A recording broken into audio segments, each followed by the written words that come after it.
All right, welcome back to the Gym Profit Podcast. Brad, today we have something that I think people don't talk about enough, which is culture. How do we actually create culture in our gym?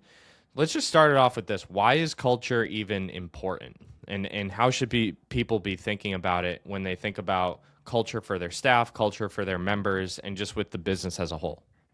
Yeah. Well, without culture, we become just a commodity. And if we become just a commodity, then you start being priced, or I'm sorry, compared on things like price, things like amenities, square footage, all that stuff that as a micro gym, you're just not going to be able to compete on. Hmm. You're not going to be able to charge $50 a month and be sustainable. You're not going to win that battle. You are not going to be able to have the state of the art 20,000 square foot facility. If so, and you're watching this podcast, amazing. I'm happy for you. You're a unicorn. But it just doesn't work that way. So we have to set a culture where people feel like this is my place. These are my people. When I walk in here, I feel like this is an extension of me. And so we want to create fanatics in our building because that's what leads to retention, which increases lifetime value of a client, which leads to a really profitable business that you can scale. Yeah. I think one of the biggest things that we see is a lot of gym owners are doing this part-time or treating it like a hobby, or it's this fun side business where they love fitness, they opened a gym because they love fitness, and it kind of shows in a lot of gyms that they're doing this as like a part-time thing. And so if you're an actual business owner, gym owner, and you're looking to install a culture or actually, have a business that has this identity, that has this kind of ethos to it that people can buy into, where they feel like they're a part of something bigger. They feel like every time they go to the gym, it's this aspirational kind of environment where they want to go back to. If you can create that in your gym, you're going to see all the downstream effects, right? Retention's going to go up, attrition's going to go down, referrals go up because you've created a place where people kind of feel like a different version of themselves versus if this is just your hobby and it's just a place that you work out, like people are going to feel that and they're going to feel it from the top down. So if you're an owner and you're looking to install the right culture in your business so that you can have some of these downstream effects, like what would you say to an owner that's just kind of doing this part-time, not taking it super serious, kind of thinks, I do this because I love to work out, I love fitness, but knows in the back of their mind, like they don't have a real culture. And that could definitely be improved on their side. Yeah, the part-time fallacy absolutely kills me. In what industry is it acceptable to say this is a hobby? Like this business is my hobby, or this is like just a fun thing for me. Mm, And it's why people don't perceive a gym to be a high value service offering. And that's why it's hard to professionalize, or it can be. So, one, you have to be full time. You have to be hmm committed to saying, like, I want to actually serve my clients at the highest level. Because if you're part time, newsflash, you're not doing a good job with your clients. I assure hmm you. And it's a matter of time before someone comes in who says, I am so passionate about this. And then they are going to kick your tail all over the place. hmm So, first, you have to commit to being full time in the business. Next, we need to get clear on what's the purpose of this business? What's the actual mission here? hmm And you can ask an owner this, and they'll give you like a boilerplate, really safe answer that would look great on the wall of like a state farm agency, but hmm it's soulless and there's no meaning to it. And hmm so we want to have an actual identity. We want to have a little bit of edge to it and personality to our mission. Now, once we have that mission established, well, now we have to get clear on, all right, what's the vision of the business? What do we want this to achieve? What's this look like at scale? hmm What are we paying our coaches? What are we paying ourselves? How are we serving clients? What type of people do we work with? Great. hmm Now we've done that. We have mission, we have vision. And this is like the really, really important part that I would say every owner sucks at starting out. Values. We need actual core values. And again, if you're going to list integrity and hard work, like kick rocks, those are terrible values. Those are the most hmm generic thing ever, and clients are not going to respect it. They will ignore it. hmm Now, if you have something like radical honesty, we always say what is true, whether it hurts your feelings or not.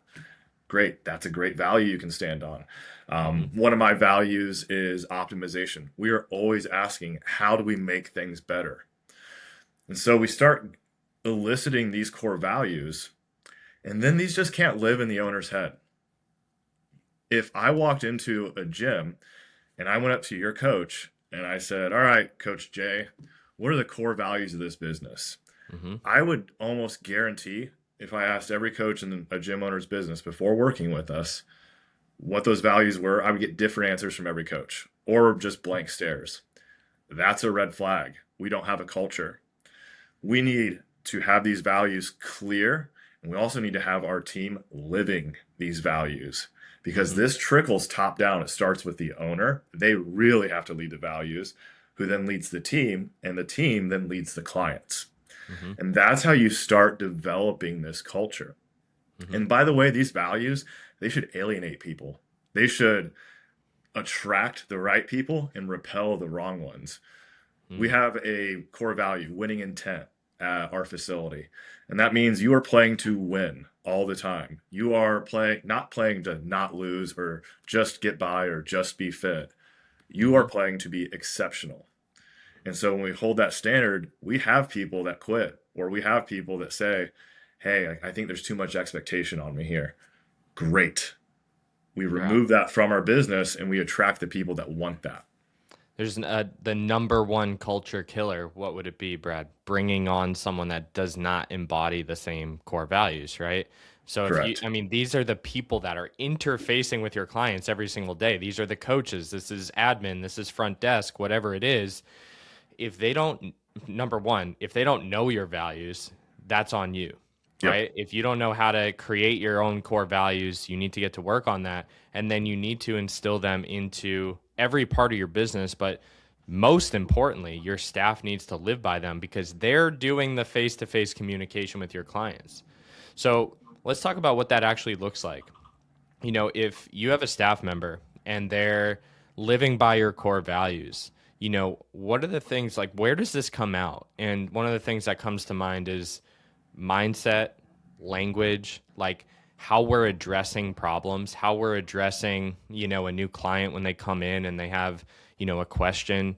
Like this all comes into play in the language that we use and that's installed from the culture from the top down.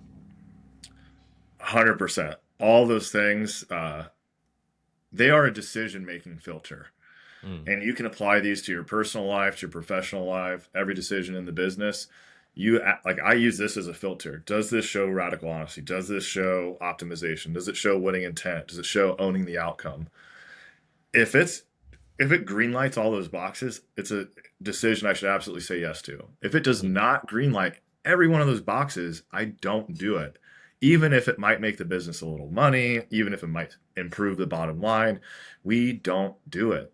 Mm. And that can be really scary for an owner who's coming to us and they're making $15,000, $25,000 a month. They're kind of in that gray zone where, yeah, there's revenue, but there's not a lot of profit. And Mm-hmm. so to tell them, yeah, you're gonna have to say no to people Mm. that aren't a right fit, and that's what will make you more money long term. And that gets to a lot of limiting beliefs for owners and addressing fears about money, scarcity, things like that. But we have to live those values all the time. Otherwise, you're running a really watered down version of what your business could be. And Mm-hmm. it's not a matter of if you go out of business like that, it's just when. Yeah. Yeah, 100%. Something comes to mind too when you think about, because ultimately the majority of the business is going to be, I mean, Brad, it's you running the business. You have 4 or 5 coaches, but then we're really talking about 100 to 150 members, right? Mhm. So when we think about culture, the biggest part of it, and from a quantity perspective, is your members. And so something comes to mind for with your business recently. You've had members that love what you do, but Mhm. they're just not living by the core values that you're trying to instill. And so, talk to me a little bit about that. You've had to make some tough decisions to have some difficult conversations with some long term members that love being here. Yeah. Well, what's the standard at your gym? What's the expectation? What's the language you use? And what are the values that not only your staff, but your members need to be working towards to embody? Yeah. So That's a great question. I've had a couple of these conversations over the last month, and we've, just set explicit hard deadlines on things like this outcome needs to be met by this time. And again, our facility and our core belief is that one, we have a covenant, which is clients must get leaner, clients must get stronger. If that's not happening, then we're not doing our jobs. Hmm. And that also means if a client comes in, they say something like, well, I just want to feel comfortable in my own body. What does that even mean? What are we Hmm. doing? We can't help you in accordance with our mission and our values if we're not allowed to be objective and hold you accountable to actually making progress. So is setting clear success criteria with those people. And these are clients that have been with you 3 4 years through all the ups and downs. And how I like to frame this, and this is a good one to steal and use in your business. A winning culture is not a like side effect of a fun culture. Mm. A fun culture is a side effect of a winning culture. Mm. And so, and the same thing can be said for client outcomes. Yes, like having fun is great. If you want to be in the fitness entertainment business, amazing. More power to you. Like put on a headset, turn on the neon lights, get after it. But if you're saying that you want to serve people at a really high level, well, clients will stay and have fun if they're getting the best results of their lives. Mm. Because the other way, it's a matter of time before they stop having fun. It's Sure. not fun to be 50 pounds overweight for 5 years of going to the same place. That Yeah. eventually And becomes not fun. we're not saying that everyone has to have this same culture that Brad, you have in your facility, that, most of our gyms that we work with have this culture of excellence with high expectations, with clear core values. But when you're facing cancellations and you're fighting an uphill battle with attrition, maybe it's time to start looking at your culture where you've created a culture of fitness is just for fun, or fitness is a part-time hobby, fitness is just something I do on the side. You've tried to create culture maybe by bringing your members, your staff out to bars drinking, and you do that every single weekend. Like, Yep. what sort of downstream effects do you think is going to happen, right? I have lived that business. We used to Yeah. be the fun place where we would have a powerlifting meet and then shotgun beers in the parking lot after, or Hmm. do a bar crawl and things like that. And people had fun. But then it became not so fun because the Mm. downstream effect was okay, these people aren't getting results. They eventually cancel. That's not fun. Mm. It's not fun to run a business saying you're going to change someone's life and you're just perpetuating the thing that they should be changing. Mm. And truthfully, think of it this way, like if you had a child and they said, yes, I want candy for every meal, like I just want to have fun and eat candy for every meal, eventually that child's going to feel very sick and very not happy if you Yeah. allow that to happen. So yeah, you have to be the adult in the room and steer them and guide them, and that is your role as a coach. If you are in this field and you are not taking that responsibility of someone's health in your hands seriously, this is not the field for you. So Yeah. we need to be holding that standard of, yeah, you might not like to have these uncomfortable conversations. It might feel weird for a little bit, but the downstream effect, this person's life is going to change and they're going to thank you for it. Hmm. Yeah, it's just a conversation of, eventually deciding, do you want to take this seriously? Do you want to build a professional business that gets people the outcomes that you set out to create? Now, Yeah. not everyone is you and just going to work out every day because it's what they've always done. Like, a lot of owners just open a gym because they love fitness. But when it comes to actually getting the general population healthy and fit and getting these outcomes, it's required that you take this seriously and you build a culture of success and results and winning, right?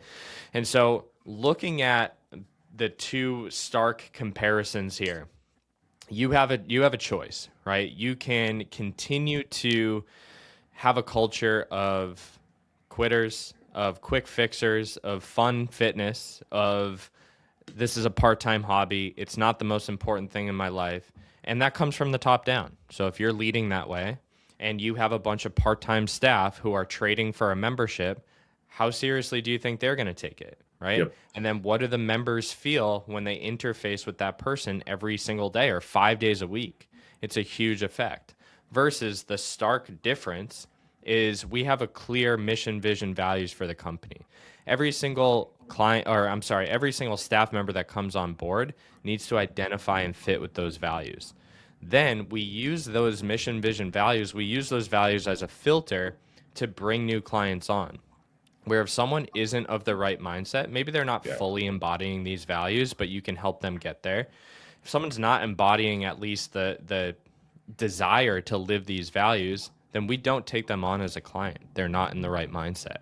And by doing so, you create this culture of excellence where you are leading by example, your staff is embodying these values, your members are going through that change, right? They've shown the desire to live by these values. And now, because your staff members are living them, and it's just all throughout every piece of your business, they have no choice but to assimilate to that culture.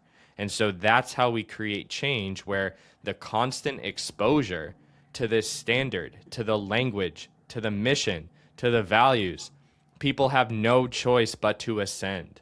Yep. And if you want to create culture like that, we got to wrap up here. So I'm just going to go for it. Fitrevconsulting.com, fill out an application. If you're ready to see the most important thing, the downstream effects of actually having a winning culture like this in your gym, attrition below 3%, right? Keeping people for a really long time, getting them the best outcomes of their life. They start referring friends, they pay you more, they stay longer. You build a really robust business that you're extremely proud of. And then we layer on paid acquisition to just find more of them. So if that's you, you know you're not building the culture that you want to build, and you're ready to level up, turn professional, make this a career, and build a business that you're proud of. Fitrevconsulting.com, fill out an application. We'll see you there.